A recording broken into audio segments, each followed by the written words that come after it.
everyone. Today is March 3rd, 2018, and this is the Duel Assessment, your podcast for Yu-Gi-Oh! Duel Links. My name is Green Ranger. And I'm Deck Tech. And last week was a bit crazy. We finished the Kaiba Cup. The new pack came out, which changed everything. We were going through a process of opening tons of packs, but now things have calmed down quite a bit. Things are pretty calm right now, pretty chill. So, what's up, Deck Tech? Yeah, so even a chill week in Duel Links means, there's some new stuff going on, a new PvE event that I'm grinding. It has some new cards and stuff in it. We've restarted the PvP ladder, of course, so I've been playing a little bit of there. But before I get into that, actually, I ended up hitting King of Games last month on the penultimate day right before bed. It was so dramatic. Yeah, exactly. It was quite the buzzer beater. I did so with my 3-star demotion deck that I had been kind of tweaking throughout the Legend ladder. I played it a bit in the Kaiba Cup as well. And so there was a lot of iterations of it, some with Volcanic, some without. But I finally settled on a list that I liked. And just kind of, it's been coasting since then. I'm already up to Legend this month. So it feels like a really good deck. I tried out a bunch of other stuff in the interim. I tried your fish deck for a little bit. I tried the Grass is Greener magnets for a little bit. I tried a bunch of stuff, but I still haven't opened a Sea Stealth Attack. So I haven't tried anything with that. I've opened 160 packs now, partially because I activated my credit card. And that I still haven't gotten any, so I fell short of buying like everything on the sale because I didn't want to get divorced. So instead I just bought a little bit with the credit card, and it wasn't enough to get me there. So I'm still playing the same thing, but it's doing really well, so I'm happy with it. Which bundle did you buy? I got all of the SR bundles. So the way it goes is it's like 3 and like 6 or something. Yeah, they had the sale, so it was like 3, 6, 12, and then there was, I think, I bought the first UR one and then I stopped. So the prices, I stopped at the one that cost $20. I didn't buy that one. Yeah. So I guess that means my total was like 15 or so bucks into the game right there. Maybe 20, maybe up to 20. I forget how many tiers I hit, but something like that. Cool. What are you up to? Yeah, so I did not hit King of Games last month. It was just like the normal cycle of the month. Like I alternate between King of Games and Legend, and you also had to give me a bone because you won the KC Cup challenge. Yeah, so I appreciate that. Yeah, to get you back. Nature had to be restored, I guess. The Golden Flying Fish deck, I decided that was going to be my deck, and I wasn't going to put it down until I hit King of Games. And the problem was it didn't hit King of Games. It was just too dependent on the combos, and once you fell behind, there was no way to come back. That's probably the biggest weakness of the deck. Is once they clear your board, that's pretty much it. And yeah, it sucks. So I even put like a record volume. I had like 180 wins, which is something I never had before. So yeah, I guess I got some extra gems and gold, but. Yeah, I'm kind of struggling right now to find a deck to stick to, and right now it's Aliens. They're doing okay right now, so I'll see where that takes me. I'll probably switch decks again next week, but yeah, I'm done with the PvE event as well. I'm not done with it, but I got the 1,000,000 points for that icon, and I'm just gonna keep doing it for rewards, gems and stuff. That was quick, man. Yeah. Like I've been grinding it fairly, regularly, and I'm not there yet, so I'm impressed. You did that quickly. I just picked like the highest points to fight each time. Like it's like over 5,000 each time. So I don't even fight like the ones that are like 2,000 points. Yeah, I feel you. As for the fish deck, I had the same feeling where you almost always needed them to not attack for one turn. Yeah. So you can make that happen, of course, by using a windstorm or something, or econs or whatever it is, however you built it to protect your guys for a turn. But if you didn't draw exactly right, like the one guy and the protection and then the combo, or if they fought through your somehow stalling for a turn or any of that stuff, then you kind of ran into issues. So I could see that not quite being good enough. I'm sure if you put in another 180 games or so, you would have gotten there, but Yeah. maybe not the best route. Yep. So I'm putting it away for good. That'll show it. Yeah. I made good use of the Oyster Meister while I could, I guess. Yeah, I mean, I enjoyed it. It was fun. It's just not quite there. Maybe at some point something will come out to help push it over, because it is definitely close. It's a good idea. Yeah. Alright. So we have a lot of esports to talk about this week. Duel Links Meta MCS 6 is happening today. I think starting at 1 p.m., so a few hours from now. Duel Links Meta Weekly number 9 happened on the 27th.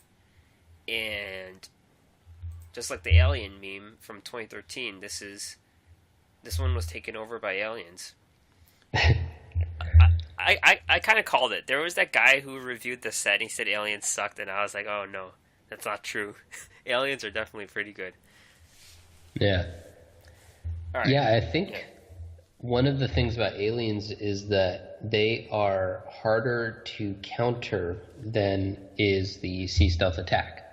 So if you see, like in tournaments like this where you have the sideboard, you can put some cosmic cyclones into your sideboard, and I'm seeing pretty much everyone did put one or two in there, but there's not really an easy card to put in to be like, okay, this is how you beat aliens, this is how you shut down their engine. And I think that might be part of the reason why, in addition to it just being a decent deck, probably one of the better decks for laddering and stuff, I think it's even better comparatively in tournaments for that reason. I think aliens can be beat by spell removal as well, because you take out the brainwashing beam. You take out the brainwashing beam, you lose control of the guy, but they still have the tokens on them. That's the problem, I think. Yeah, I was going to say, in my experience with it, I haven't had the most trouble with the brainwashing beam. It's more just that they win all the fights because all my guys have a bunch of tokens on them. But maybe that's just because of the type of decks that I like to play, that aspect of aliens hits me worse than other people. Yeah, it's kind of like combining Relinquished. Like when Relinquished, it kind of is Relinquished, because they're stealing stuff and they're making you take damage at the same time. There you go. New Relinquished is actually just aliens. And Relinquished kind of looks like an alien, too. He's like a nightmare bean thing. These aliens look like aliens. Anyway, do you want to talk about the decks? Let's do it. Specifically? Celestial, first place, Balance Aliens. So this one's a low monster version, that's what I observed. There's only one Overlord, 3 Telepaths, 3 Warriors, and 1 Gray, so it's only 8 monsters. And, yeah, there's 2 Wall of Ds, that's what's different about this deck. Some alien decks run Wall of D, some of them run Super Rush Headlong. 3 Econs, though. 3 Recombination Devices, 2 Powerful Rebirth, and 2 Brainwashing Beams. Right, so balance is, obviously the math is a little wonky now that they changed it, but it looks like he's trying to start with 1 alien, 1 spell, and 1 trap in every hand, and 50% of the time that spell is going to be the A-cell recombination device. So that kind of makes sense since that card's so powerful and it's kind of the engine for the deck. And I like it. Second place. This is the only one of the top 4 that is not aliens. It's 3-star Demotion Volcanics. Why don't you talk about this deck since you play Volcanics? Yeah, so this deck is actually pretty similar to the deck that I was trying to make work and was trying to run in the KC Cup. And this one was brought by Gate City G. and he's got 3 Snipe Hunters, 3 Volcanic Rockets, a Sergeant Electro, 2 Sangha, the 3 Shells to shoot them, Parallel Twister, which has seen a lot more play now in my experience, 2 Econs, the 1 Blaze Accelerator, 2 Floodgate Trap Holes, and 2 Wall of D. So it's kind of like a more refined and slightly more expensive version of what I was doing, since I only had 2 Snipe Hunters and 2 Volcanic Rockets. But the combination of 3-star and Volcanics is something that worked pretty well for me. I found that if you are skipping your attack phase anyway for the Blaze Accelerator, then it doesn't feel bad to set a Sangha, which is sometimes the better play because then they can't econ it. There's a couple other things that they can't really do if it's set. And so, I ended up focusing on a version that did not use the Volcanics, but this version obviously did very well for him. He came in second, so that's cool. Parallel Twister is one of my favorite cards. I just have to tell you that. I put it in every possible deck I can. Okay. I don't think I've ever put it in any deck. Like, I used it for dinosaurs. I'm using it for my alien deck. Like, any deck that... Well, the aliens make sense because you have Powerful Rebirth to use as an extra card. But I've always found it useful. I don't know why. Yeah, I mean, it definitely is. It's very utilitarian because it can kill anything. It's for those who don't know, it's a spell. It reads, send one other spell/trap card you control to the graveyard, then target one card on the field and destroy it. So it's one of the few cards that can hit just anything. And like you said, in some decks the downside isn't huge. In this one, you can get rid of the Blaze Accelerator, and the Volcanic Rocket can pull it out of your deck or graveyard. So that's probably the target that you're trying for there. The other cards are trap. Well, it doesn't really work for the trap. So the other target, I guess, is Econ, because then you can activate it, right, in response. So right. The traps don't work because they're contingent upon Floodgate. Obviously, it has to be when they play a monster, and Wall of D's when they're attacking, and this is not a quick play, the Parallel Twister, so it doesn't really work with the traps, but there's that. Yep. Third place, tied for third, Who is KP? Balance Aliens. It's a very similar list. Well, they're all kind of similar, but this one actually has 2 Overlords, so there's 9 monsters. There's a Mysterious Triangle in this deck, which I like, and yeah, it's almost the same list, 1 fewer Wall of D than the first place guy. He also runs Powerful Rebirth. Oh, yep, nope, other guy had it too. Yeah, so they all do. Gotcha. Yes, they do.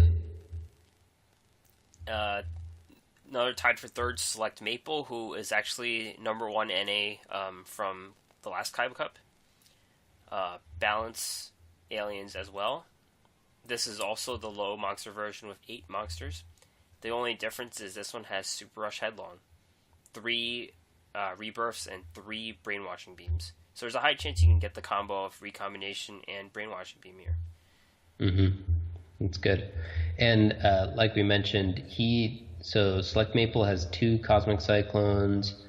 We don't have how did we call this? Who is Skip? Who is KP? Whatever. Who is KP? We don't have his sideboard, so don't know exactly. We have Gate City has 1 Cyclone in there, and there's 1 in Celestials as well. So obviously that kind of points towards that targeting. Yeah. It's definitely a good card to get, like, multiples of. I only have 1, I believe. This and Floodgate only have 1 each. Yeah, I somehow ended up with 2 Cyclones. I was Maybe probably looking money. for something else. Oh. Well, yes, I did spend money, but not on Cyclones. I just had them before. I was thinking like a free, like a UR sale or something, and then you just got like a Cyclone or something. Oh, maybe. But I think what happened was I was searching for something else, and I just didn't get it for the longest time, and then ended up with a Cyclone. Oh. But we'll see. It's a useful card for any of those spells that, those skills that use the spells when you lose 1,000 life points too. That's true, yeah. It's another utilitarian card, in that it's just just clear one back row thing.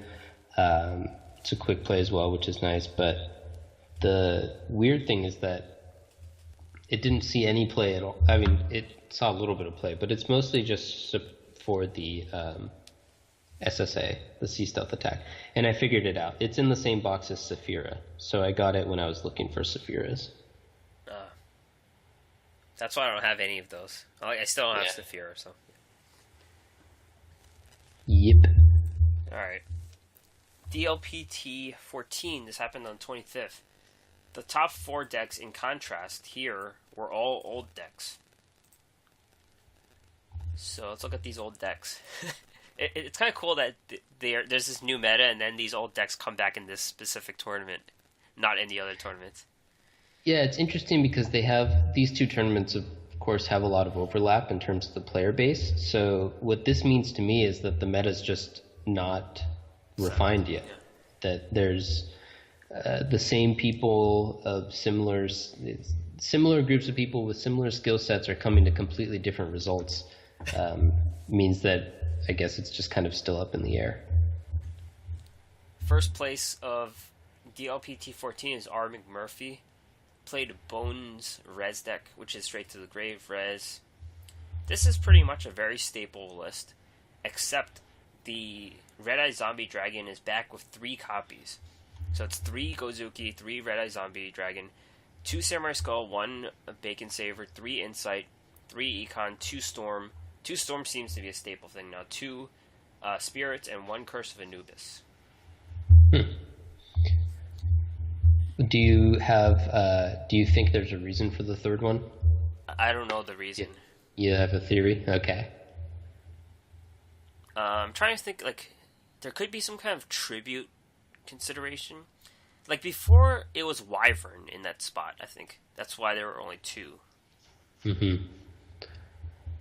Well, I was thinking one reason might be because of the, what was that card called? The Pushing Daisies card, to remove something from the graveyard. Foolish Return? There we go, yeah, the one that neither of us can remember the name of. The one that cost that doesn't. Yeah, but that doesn't explain it really, because then you need another way to get it into the graveyard. So if it were 3 with a Snipe Hunter or something, then I would think that. Right. But I don't know. Yeah, I'm not sure. Second place, Sinu, 3K Sinu. This is Saphira Balance, Cyber Angels. And this seems like a standard build now. Unlike what we predicted with 2 Dakini and 0 the Ritual spell, Machine Angel Ritual, this one is the 1-1 split. 3 Saphiras, 1 Dakini, 1 Edaton, 3 Benten, 3 Senju, 2 Cyber Angel, Petite, 1 Absolute Ritual, 3 Hymns of Light, 1 Machine Angel Ritual, and 2 Sprites Blessings. Cool, like you said, it's kind of become pretty standard, a very tight list, so I don't think there's too much to say on that. Yep. Oh yeah, and it seems like a common thing of Saphira decks is to tech in Feng Huang as a sideboard card, so there it is again.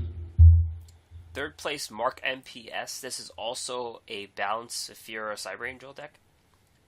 This one's a little interesting in that it has Gishki Chain, so that's kind of the water monster that can help you draw either Ritual Monster or Ritual Spell, depending on what you draw. Like, it excavates the cards and you can pick one. So it cut out 1 Saphira, so there's only 2 Saphiras in this deck. And the difference is they swapped Hymns of Light and Sprites Blessings. There's 2 Hymns of Light and 3 Sprites Blessings. That is interesting.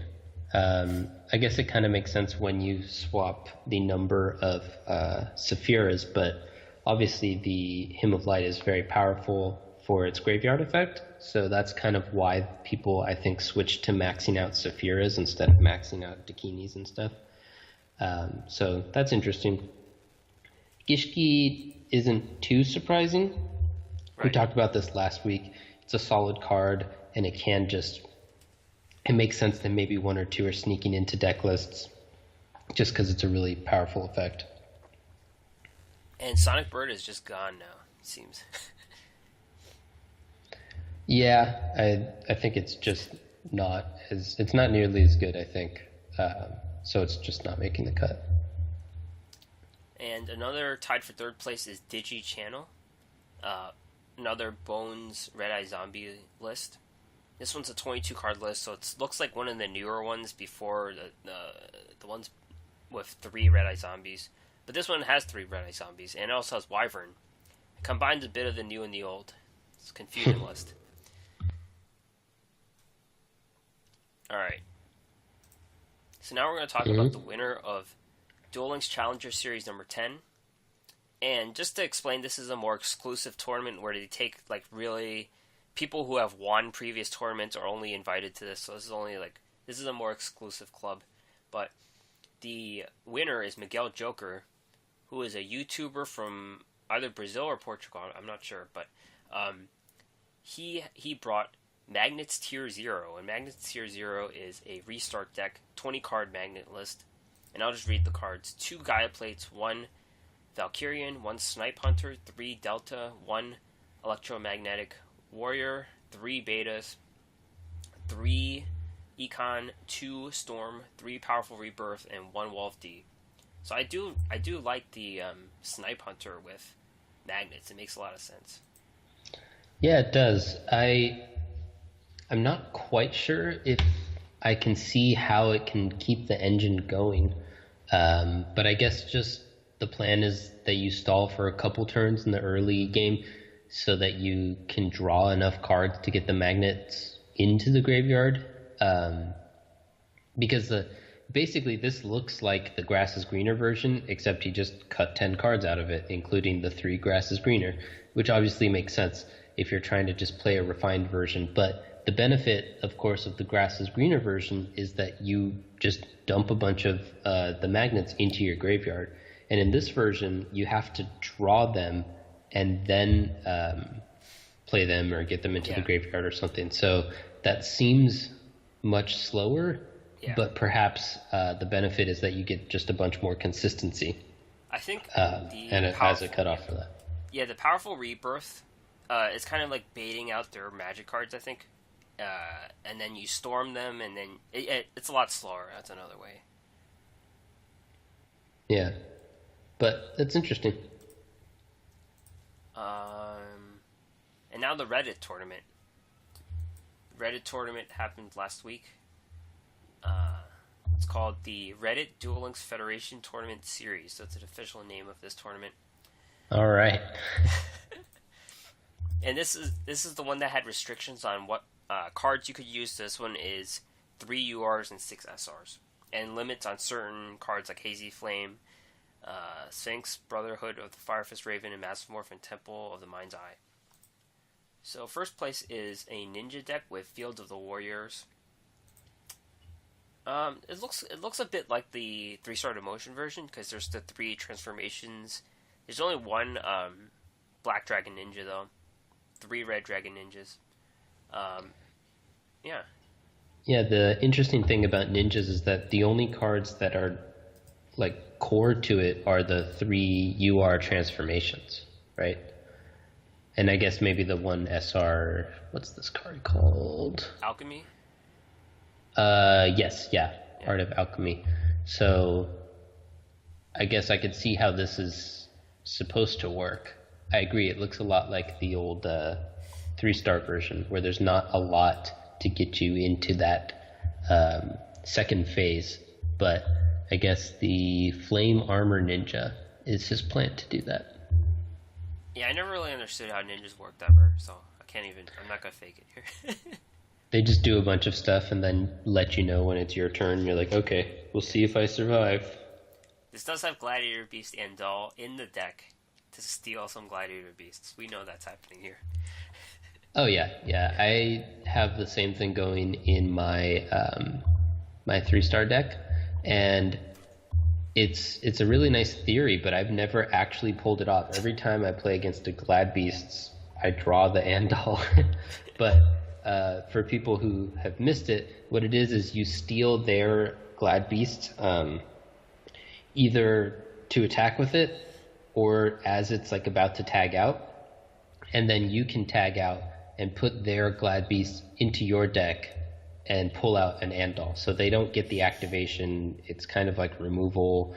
Sometimes you get to do an attack with it, so it's like you're just like stealing all of their good stuff, and then you end up with a pretty sizable dude, especially with Fields of the Warriors, right? Does he get that buff too? Yep, he does. So yeah, I like that play. I think Konami is like, they knew it's happening. That's why they made Gladiator Beast Andal like the guy in the event, the PvE event. Yeah. and a lot of corny bear puns. Okay. I think that was the main motivation. Yeah. In my opinion. Second place, Infi Hearts, Aramage deck, Destiny Draw, Aramage. This one actually has the card, the Spell Absorbing Life, which is the last card here. So it helps you gain more life, which helps you, your Aramages get stronger. It does run Snipe Hunter too. Yeah. Yeah, it's another deck that makes sense within the budget constrictions because there are no URs that are necessary to the deck. The SRs are a little bit more, some of the Aramages are SRs, but nothing that's core is a UR, so he could kind of fill it out with, he's got one Cyclone here, one Mirror Wall, and the one Snipe Hunter. Just generally good cards. Yep. Tied for third is, well, it's not tied for third, it's just third place. JLWD 2000/Prussia. I don't know what that's all about, but this is a Yugi Burn stall deck. It's kind of the common Yugi deck you see with Golden Ladybug, because that kind of abuses Destiny Draw. You just gain life and you take it, and you just Destiny Draw as much as you can. Lava Golems, Ladybugs, Outstanding Dog Moran, Des Counterblow, Temple of the Mind's Eye, Draining Shield, Supremacy Berry, pretty annoying deck. Yeah, it looks super annoying, and it's also like, this is what they found in the post. The reason why they limited the cards that they did was because they knew that something of this type was going to be very good, and so they limited Massive Morph and Temple of the Mind's Eye, and he decided to go with the Temples, which makes sense, and just use other stall cards. Yeah, Massive Morph is a big exclusion from this type of deck that you would see in the normal ladder, I guess. Yeah. Yeah. I guess Des Counterblow wouldn't make the cut as otherwise, I think. I've seen versions with the Des Counterblow as well. I'm not exactly sure what he'd cut. Maybe Econs, because it does the same thing except for a longer period of time. And then the Supremacy Berry is a little bit weird as well. So probably one of those would be a Temple, maybe. Yeah. I don't know. But it basically, this is something that we've all kind of seen before and rage quit over. So yeah, not much more to say. Fourth place, Electro Hood, brought Boojins. He calls it an anti-alien build. That's all he said, but there's an F word, so I can't say that. Boojins are pretty cheap. You just need the Yamatos, the 3 Yamatos. That's pretty core for them. And Wild Nature's Release was included here. Wild Nature's Release it kind of destroys your own monster, but it prevents aliens from stealing it. So yeah, and I guess it can help you get over like alien counters because they need twice as many to make it really hurt you. Right. One interesting thing is that he only runs 2 URs, so he didn't even max out on the budget. Maybe he didn't have a mirror wall or something. Yeah, I guess not. Yeah, Boojins are a pretty cheap deck. You probably would run more of the Fire Formation Gyaku if you had it, because they're all Beast Warriors, so that makes sense. Yeah. Alright. So that's all the esports that we are covering this week. There's going to be a lot more, including MCS 6 next week. Cool. Alright, Duel Island is here. It's pretty much what we expected, I think. There's the defensive part I didn't really expect, but it's a PvE event where we face PvP decks of real-life players. We've faced each other. you basically put in your offensive deck and your defensive deck. Your defensive deck is played by the AI but doesn't have a duel skill, and it'll get you some points. Like, what's your win rate right now? Do you know that off the top of your head? Not off the top, but I have it open, so hold on. It's This is another the competition here. yeah. Well, do you know your win rate? Well, I'm mine up. 33%. Okay, Right now I'm gotcha. using Bujins as my defense deck. I'm 47%. Oh man, Um, that's pretty good. with out of 56 duels. So it took a while because people weren't challenging me. On the first day, I got like 2 challenges. But I'm running a Glad Beast thing in defense. Oh yeah, I faced that And deck. Yeah, yeah, so, and you beat it. So good on you. I think Glad Beasts are the hardest deck to face. Like I try to avoid those if I can. Yeah, so when I initially did it, I just picked a deck that I thought the AI could play pretty well and that wouldn't like mess it up and that didn't need a skill. But I think that was part of the reason why people weren't playing against me to begin with. So, do you know how many people have It's a faced similar you? number. It's in the 50s. Okay, Yeah, yeah. Some part of cool. it's how many points it's worth. Like if the deck is worth 2,000 points, I'm not gonna face it. I'm just gonna face ones that are like 5,000 and over. And of course, the thing about Gladiator Beasts is they're tough for an AI to fight. I think that's the main reason why people don't like facing Glad Beasts. Yeah, I have a similar thing. I only attack people who are over 5,000. This is part of the area where I've been testing my like fun various PvP decks that I was trying to play. You mentioned that you're already done with it all, so you're just auto dueling, but I'm not quite there, and I've been using it as like my little test realm for a little bit, and then I switched to just playing my normal deck. And once I use my skill, because 3-star you have to activate it, and the AI doesn't do that, so I'll get to the point where I've activated 3-star and then I'll auto duel it to let the AI finish it out, and usually it doesn't screw it up at that point. Yeah, that's a good point because sometimes I practice against like the guys, the standard duelists, and this is just a better way of doing it because they are real decks, but they just lack the skill. Yeah, exactly. This is decent practice. Obviously, the AI is not as good as most PvP players, and then the lack of the skill can be a big difference. But um, it's not it's not as different as trying to go and playing against the standard duelists. So I thought it was decent practice. Yep. And we get points for a lottery for some cards. So let's talk about some of these cards. Phantom Beast Rock Lizard. So level 7 Beast Warrior with 2,000, 2,200, 2,000. If you're tributing a Phantom Beast monster or Gazelle, the King of Mythical Beasts, this card can be normal summoned with 1 tribute.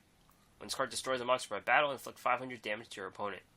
When this card is destroyed and sent to the graveyard by a card effect, inflict 2,000 to your opponent.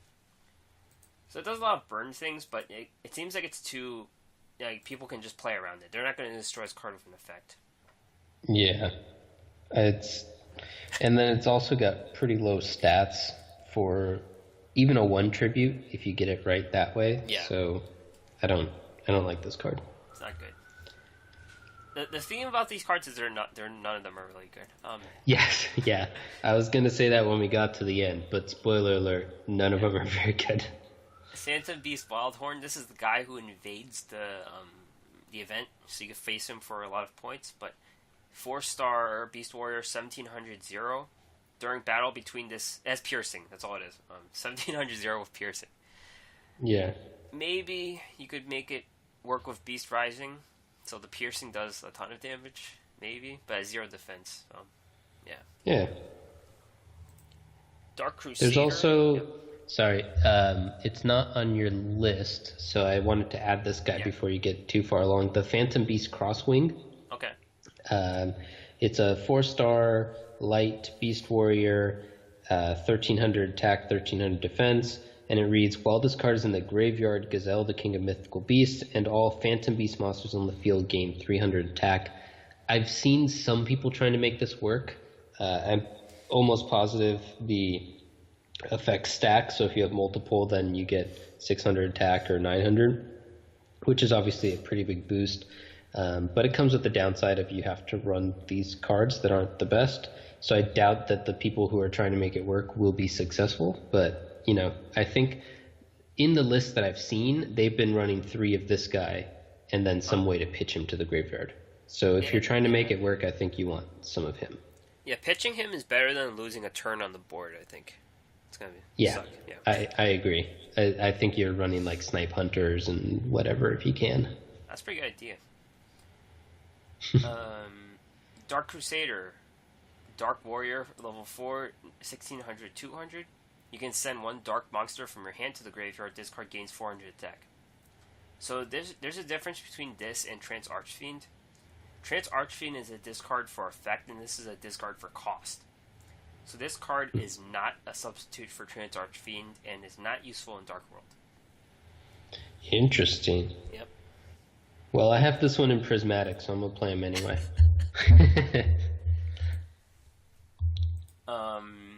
Chain Destruction.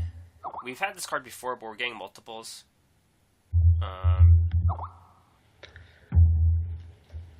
When a monster of 2,000 and less attack is summoned, target one of them, destroy all monsters with the same name in the hand or deck. So this is good against certain decks where you have to, where there's like there's like 3 copies of it. Yeah, I've seen a lot of people, well, not a lot. I saw a thread on Reddit talking about this as a decent counter to some top decks, especially decks that need 3 of a specific card. I think a lot of decks these days are kind of built with a specific card being a 3 of. So it's possible, but I don't know. I don't know why this one isn't seen it.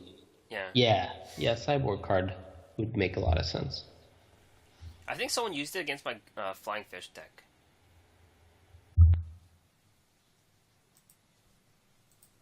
Yeah, I could see it being pretty decent against that. It would be solid against my 3-star as well, because I run the 3 Sergeant Electros, and they're kind of integral to making the deck, because you have to lock stuff down is kind of important. So. Yeah. And finally, I'll mention some of these cheap cards: 7 Colored Fish, Terror King Salmon, and Space Mambo. So these cards, there is a person who made King of Games with this deck, and the Mako Scale Menace from the Deep. And Menace from the Deep basically lets your normal monsters attack directly, and then they get banished. So it's kind of like Skystar Ray, where they protect themselves, and then they can attack directly again. So these cards are all normal, and Terror King Salmon works with a Legendary Ocean to make it a 4-star. Hey. So, okay. I mean, there's some interesting stuff there. I didn't see that post, and I've never seen that deck in action, so it's interesting. Yeah, it's just the person on the Duel Links Meta Discord who reported it on the last day. They got King of Games with this deck, so. Oh, I like it. Anything that's a little bit like weird like that, I'm totally down. There's also a lot of rewards in here are gem based. So I've been going in there getting a decent amount. I mean, obviously it's not great, especially since there's so many kind of bad pulls of just useless cards and gate keys and stuff. But every once in a while you get some gems. I've pulled a 15. I see there's a 25 gem in the lottery reward list as well. So money. Yeah, it's better than nothing. Definitely these rewards, even if you get the 1,000,000 points, you definitely should do it for the gems, since we're all needing gems. Yeah. Curse you, sea stealth attack. That's crazy. I only have 1, but like I can't complain because you don't have any. It's kind of weird. Yeah. 160 packs. I still haven't pulled any. I'm still looking for a whale as well. I mean, I have 1 of each. And then I have to reset the box, but... Yeah, I got both of the whales already, so... Yeah. I don't know. I'll be ready to go as soon as I get that sea stealth. All right, new structure deck, Destiny Rulers. This box is a Destiny Hero deck, and unfortunately, I do not have it in front of me. So the Destiny Hero deck, um, it basically works with the Aster skill, where you can get a field on the board if you lose 1,000 life points. So let's look at some of these cards. Destiny Hero Dogma. 3,400, 2,400. You have to tribute 3 monsters. And if you still control it during your opponent's next standby phase, you can have your opponent's life points. Yeah. It's tough to get out because you need 3 things, but it could work if there's like a grass is greener build with Destiny Heroes. Yeah, it's also a special summon, so you can do stuff like, what's it called? Not scapegoats, but the other one, or just, Hamstrap. Yeah, you don't have to have 3 and then tribute them the next turn. As soon as you get 3, you can get this guy out. This is definitely one of the Destiny Hero cards that I've seen people calling for, and it's a really cool card. It actually works with D cubed. With D cubed? Yeah, it's like a dog. Oh, okay. It's like they get multiple ones out on the board, and they're considered Destiny Heroes. So yeah. D cubed. This one's actually a good one. Destiny Hero Celestial. This one's pretty core. Where's Celestial? I have it. 4-star, 1,600, 1,400. When this card declares an attack, you can target one face-up spell your opponent controls and destroy it. If you do, inflict 500 damage to your opponent.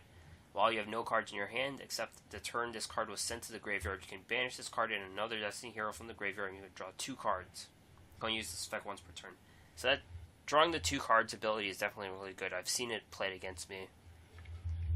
Yeah, it's really solid, especially since the Destiny Heroes have some polymerization stuff that they like to do, and that obviously ends up eating a lot of your hand. So it's nice to be able to get some of that back. The declare attack to destroy something effect is decent as well. You're probably not going to destroy too much because they're not going to like activate a mirror wall into that. But you might get something every once in a while, so it's a nice little bonus. And this card only comes with 2 in a box, and I've seen people have 3 copies of this card in their deck, so they're buying extra packs for this card. Well, yeah. Part of the reason is for this card. There's some other cards. Yeah, I bet they're also probably trying to get another Dogma, right? Yep, for sure. Destiny Hero Drill Dark, 1,600, 1,200.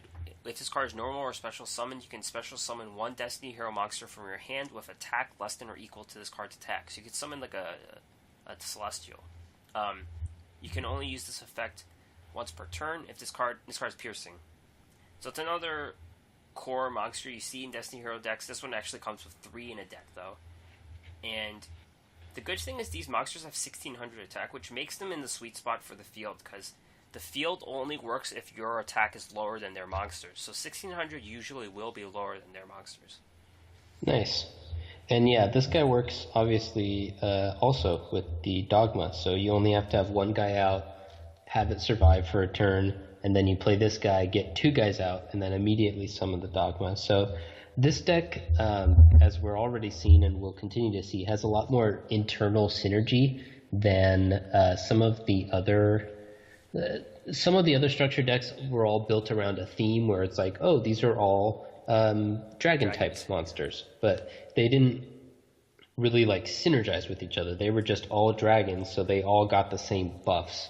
But the internal synergies weren't super strong, whereas in this one, it's clearly built to do something, and I like that aspect of it being a little bit more, it's like a higher level of deck building. Yes. Vision Hero Vion. This one only comes with 1 in a pack. It's 1,000, 1,200. If this card is normal or special summon, you can send 1 hero monster from your deck to the graveyard.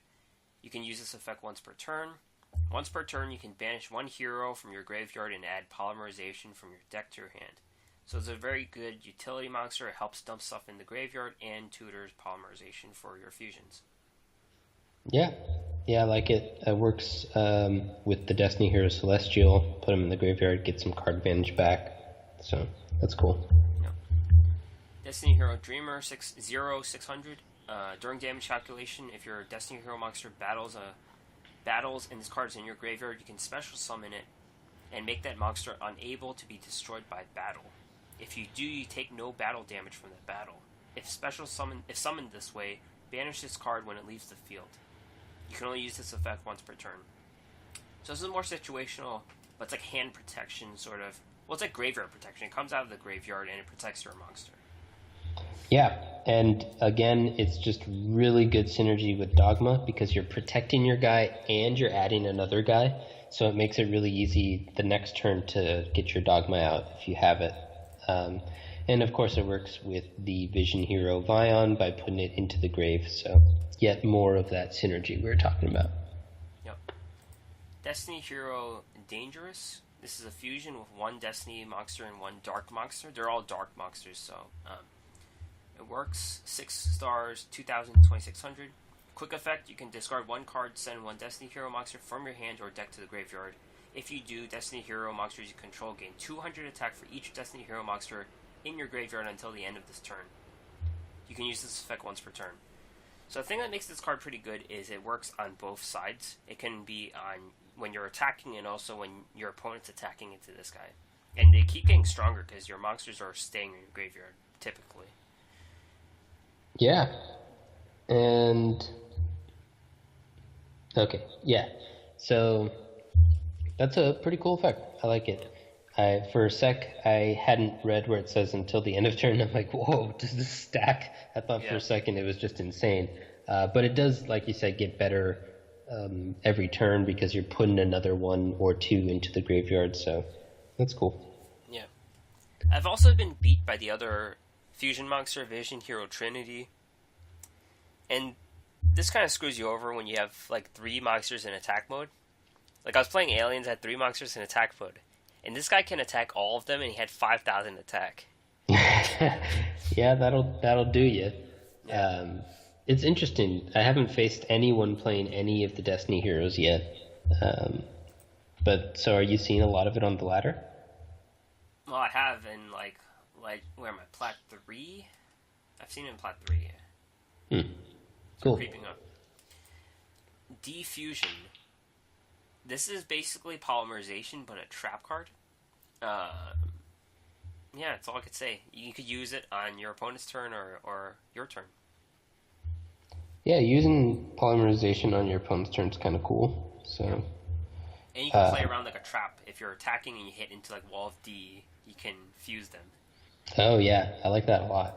Yeah.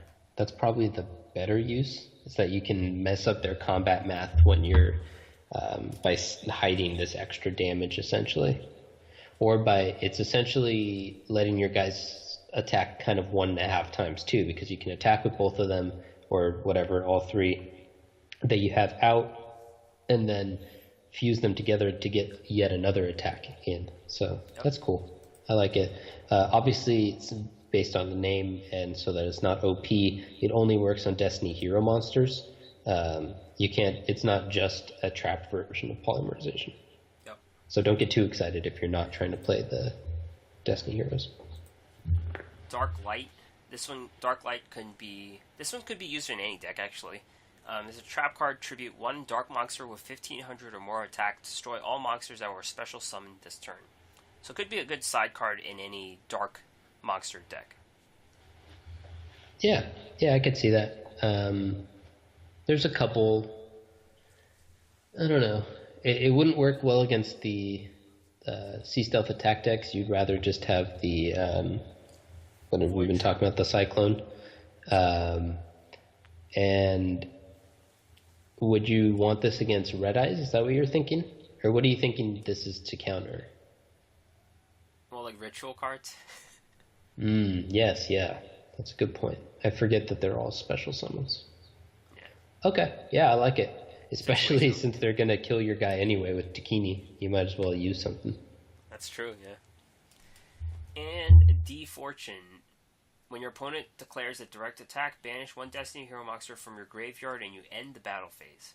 So this is a bit like negate attack. Yeah, super powerful.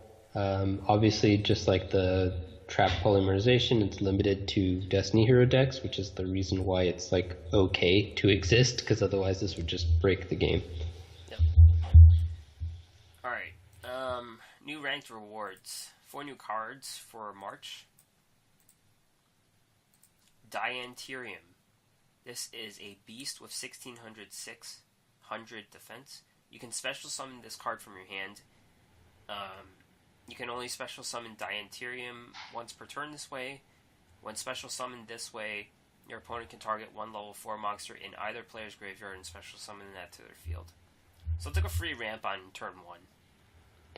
Yeah, but you have to give your opponent something too. I'm not particularly excited about this card. It's only good like when you're going first, like, and you have this card in your hand. That's the only use for it, I think. Yeah, that's true. Because it's a May, so it's not necessary. Okay, yeah. So I guess there's some value here if there's nothing yet in the graveyard for them to get. All right, I'll give you that. Rose Archer SR, 1,100. During either player's turn, when your opponent activates a trap card while you control a plant monster, you can send this card from your hand to the graveyard, negate the activation, and destroy it. So obviously it's hand protection for error mages. Yeah. Error mages are slightly tight on spots, and then you don't want too many cards that you can't just like play. So I'm not sure if and how many of these you run, but it definitely seems possible that you're going to want this card to help protect you from Wall of D and all of that stuff. Yep.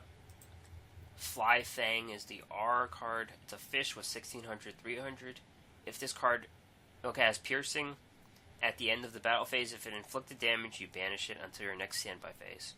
So it's like Skystar Ray. Maybe there could be something here with some kind of aggro deck. But it's a wind type, so it kind of complicates things a little. Yeah, it's interesting. The wind definitely makes it a little bit worse, but the fish aspect is probably good. So it's a weird card because it's unlike the Skystar Ray. You're not trying to hide it really. The Ray works because you don't want your opponent to attack into it if you're running that deck, because it has such a low attack that it will die and then you don't have recurring damage. So I'm not sure if this banish until the next step is valuable for this card, but it's proven valuable for the other cards. So maybe they'll find a spot for this at some point. Yeah. And Rabid Dragon. 8-star dragon with 2950, 2900. It's worse than Blue Eyes. It's got more defense, but it's got no Blue Eyes support, so... Yeah, the support is the only reason why Blue Eyes sees any play, so I doubt this will see any play, except for just memes, because it's a goofy card. Yep. Some shenanigans with Kid Moto if you don't have enough dragons or something, I don't know, maybe. Yeah, I guess. I mean, it's an N, so there's not really a ton of great choices for those tickets anyway, so you might as well get the meme card. Yeah. Oh, well. Oh, it does have the same attribute and stars, so you could do like those things with those cards that switch them out if they have the same attribute and stars and type. There's like a bunch of those cards. Yeah, sure. I guess that's one possible usage. I don't see it happening too often, though. No, it's literally unplayable. Close there. Close to, yeah. Pretty much is. Okay, so we're done reviewing cards. There's a free special pack tomorrow. We're getting a free pack for free. It's unclear what... your free pack for free. It's unclear what type of pack it is, or how many cards there are in it, or what set it's from. But it seems like it's going to be a weekly thing, right? That's what I could tell from it. That's kind of the impression that I got as well. It also seems like it's very time limited. It seemed like it was only available at the start of the week, it said, so you have to log in tomorrow, maybe, which would be a little bit interesting, but might be So make sure you log in tomorrow to make sure. Yep. So it's like 1 Eastern for me whenever the weekly duels reset. So try to log on around that time. Yeah. Yep. All right. Upcoming news. They kind of announced the Kaiba Cup by accident, but they did. Next Kaiba Cup's in April because they said your March King of Games counts towards stage 2. So it seems like it just ended, and there's another one coming. Yeah, it seems a little early to me, but I guess there must be some structure in mind because, as you guys might recall, the KC Cups are one of the paths into the World Championships, so there's got to be something there, and then I guess the World Champs are going to probably happen at around the same time this year as they did last year. So, I don't know. There was that fourth way Mystery in. event. Yeah, so that's probably going to happen in the summer, maybe. Anyway, I'm already off to a good start, so I'm feeling pretty good about this time actually making King of Games, probably, and then having that easy route into Stage 2. Not that it's really necessary. Stage 1 hasn't ever proven to be an issue, but it's nice to have that backup. You got your mojo back in the right time. I did, yeah. I mean, I'm not sure if... I don't know if I want to say my mojo was gone. It was... But my motivation to play PvP definitely was, where there just wasn't any decks. There weren't any decks that I was loving, and there was stuff going on in the other games that I play, and there's still definitely some stuff going on in my other games, but I'm back to enjoying PvP in this game, so that's good. Cool. Next legendary duelist is Syrus Truesdale coming on Monday. Just a little background on Syrus. He's Jaden's best friend pretty much in the show, so it kind of makes sense he is going to be permanent someday. Not now, but he will be a permanent character. LD for us to play. He's scared of everything. He's kind of like Joey in that he gets better as a duelist, but he's scared of everything. He's like the shortest duelist in the show. This is the glasses guy with like green hair, right? Yeah. Some people who never watched the show say he's Blue Yugi. He does kind of look like that, yeah. He's Zane's brother. He brings Viacroids. So we have some Viacroids, data mined. We don't know which ones are going to be the rewards and which ones are his, so I'm not going to talk about them yet. But they're coming. Yeah, cool. Like you said, he's probably going to be a playable character at some point. It's going to be like the Mokuba thing where you face him maybe once or twice, and then eventually we get an event where we get to use him. So. Yep. And Attack of the Tristans. There's a card back for Attack of the Tristans. We don't know when it is, but it's possible he's possessed. And like again, in the show he gets possessed like a few times, so. It's probably going to happen again. But in any event, Tristan is going to come to the game, which... Finally! I'm all for. Yeah, I'm all for it. Are you so excited? Like, I knew he wasn't going to come this week because the Syrus thing got leaked. But I'm sated that he will come someday. That's all. Alright. That's good. Do you want to talk quickly about your deck?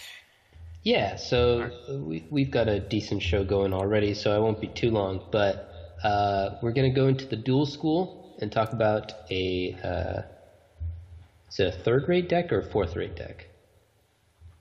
Fourth. Third-rate? Okay, fourth-rate deck. I'm the third-rate duelist. There we go. We'll fix that.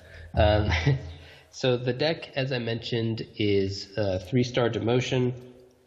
It's the new version, which we talked about last week, which gives you... It's worse for all monsters except for the pieces of the Gate Guardian, which you can now use it for them at any time without paying any life points once per duel.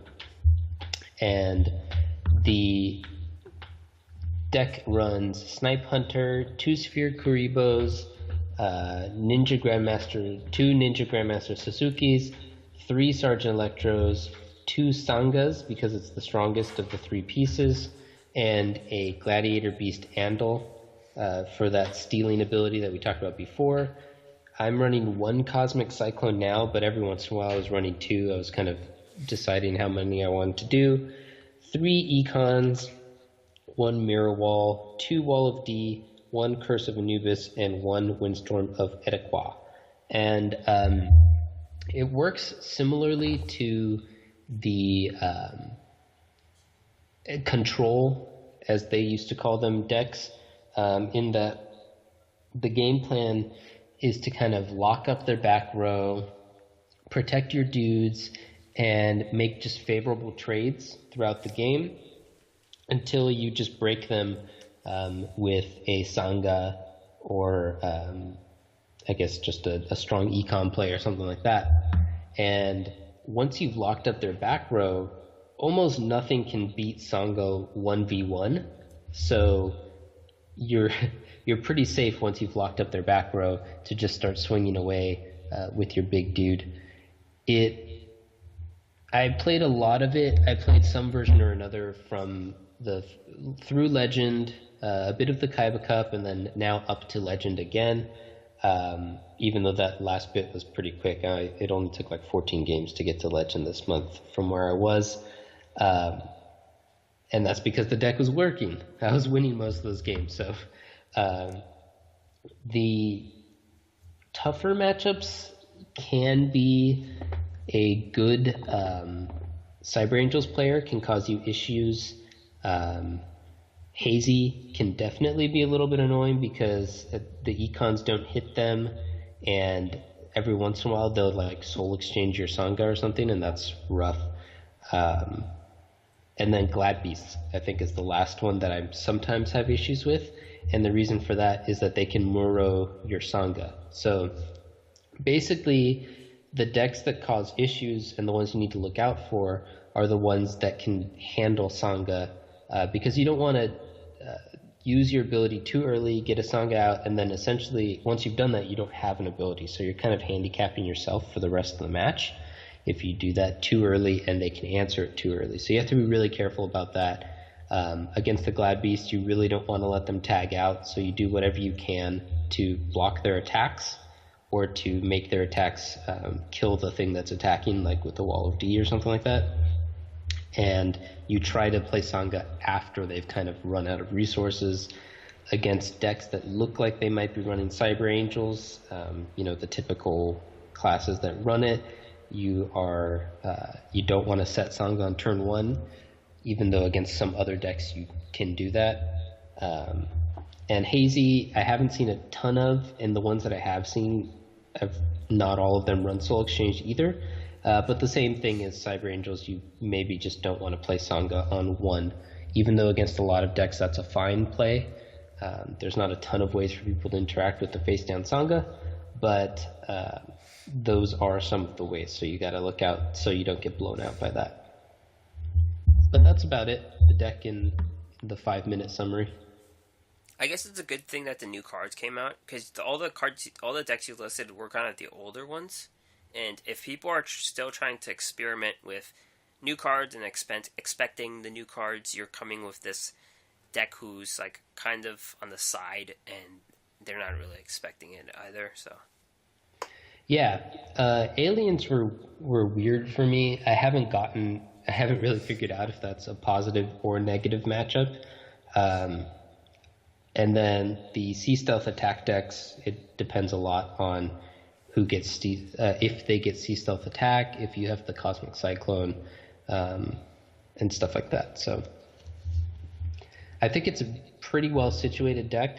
Obviously, I've been doing well with it, and we'll see if it continues to do well once those decks kind of get refined and more popular and all of that. But it really cleans up on decks like Dinos and any kind of middle of the road deck, because it can really beat up on. It's just better at that type of deck than any other deck that I've faced. So it can do a really good job of just beating anything that's not 100% refined and that doesn't get to blow you out somehow. Awesome. Yep. So yeah, we're wrapping up this episode. Next week is our 1-year anniversary of doing the show. We actually made it. Well, next week we can say we actually made it. We'll see if we get through this week.